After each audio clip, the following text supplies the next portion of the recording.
Salam, salam sejahtera, saudara yang dikasihi Tuhan. Kita mengucap syukur Tuhan memimpin kita melewati hari demi hari. Kita mau mendengarkan lagi firman Tuhan yang ingin saya bagikan, masih berkaitan dengan buah roh, yaitu kesetiaan. Sebelumnya mari kita berdoa. Tuhan, pimpinlah kami supaya kami dapat mengerti firman-Mu. Dan setelah itu kami dapat menerapkan dalam hidup kami tiap-tiap hari. Dalam nama Tuhan Yesus kami berdoa.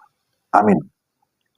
Saudara-saudara, firman Tuhan masih dari Galatia pasal 5 ayat 22 sampai 23, yaitu bicara tentang buah roh. Dan kali ini kita akan sampai kepada poin kesetiaan. Nah, apa yang dimaksud dengan kesetiaan? Kesetiaan dari kata Yunani pistis adalah kejujuran atau integritas dalam tindakan, komitmen serta tanggung jawab dalam menjalankan tugas. Nah, karakter kesetiaan mengarahkan kita kepada Allah yang Maha Tahu dan Maha Melihat. Dia adalah Allah yang setia, yang terus mengamati dan mengawasi kehidupan kita. Alkitab berkata bahwa Tuhan tetap setia, sekalipun kita tidak setia. 2 Timotius 2 ayat 13. Juga di dalam Wahyu pasal 19 ayat 11. Tuhan Yesus disebut sebagai yang setia dan yang benar. Dan tentu ada banyak ayat yang berkaitan dengan kesetiaan Tuhan yang bisa kita temukan di dalam Alkitab kita. Nah, masalah kesetiaan adalah masalah yang sangat rentan bagi manusia. Dosa membuat manusia begitu mudah berubah setia. Hari ini berjanji setia, hari ini pun bisa mengingkari, tidak menunggu besok. Bahkan orang-orang Kristen pun yang sudah mengaku dan berjanji setia kepada pasangannya, akhirnya ada juga yang bercerai. Ada juga yang sudah bekerja sama dalam visi misi yang sama dengan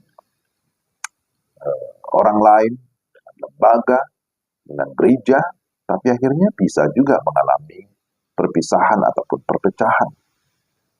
Dan secara rohani, ada orang-orang yang sudah mengaku Kristen berpuluh-puluh tahun, bahkan sudah melayani, tapi pada akhirnya bisa menjadi mualaf, berpindah agama. Itu adalah realita.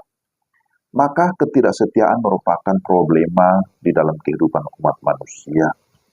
Sebaliknya, kesetiaan merupakan unsur penting di dalam relasi manusia dengan Tuhan, dengan sesama manusia, dan juga dengan lembaga tertentu di mana dia berada. Kesetiaan inilah yang membangkitkan kepercayaan di dalam sebuah relasi. Jadi dengan demikian, kesetiaan haruslah dihubungkan dengan iman. Dalam istilah bahasa Inggris, kesetiaan disebut dengan faithfulness. Jadi di sana ada unsur faith atau iman. Saudara-saudara yang dikasihi Tuhan, ada beberapa prinsip kesetiaan. Pertama, kesetiaan berarti sesuai dengan aslinya. Seorang pembawa pesan yang sama atau persis dengan pesan yang disampaikan pengutus adalah orang yang setia. Orang Kristen yang setia adalah mereka yang melakukan segala sesuatu yang firman katakan. Jikalau melakukan sesuatu yang bertentangan dengan firman, berarti dia menjadi seorang pendusta ataupun munafik. Kedua, kesetiaan berarti menjalankan segala sesuatu sesuai dengan komitmen, kesepakatan, ataupun perjanjian bersama. Komitmen setia akan diuji oleh berbagai hal.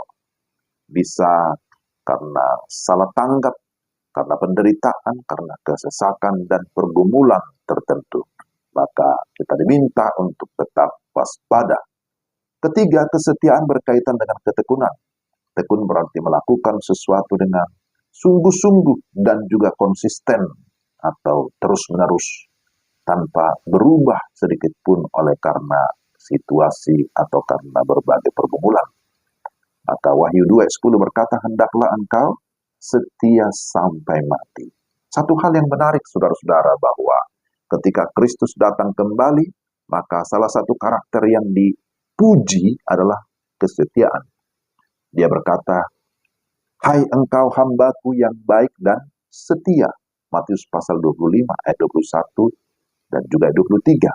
Jadi di mata Tuhan, kesetiaan adalah hal yang sedemikian penting.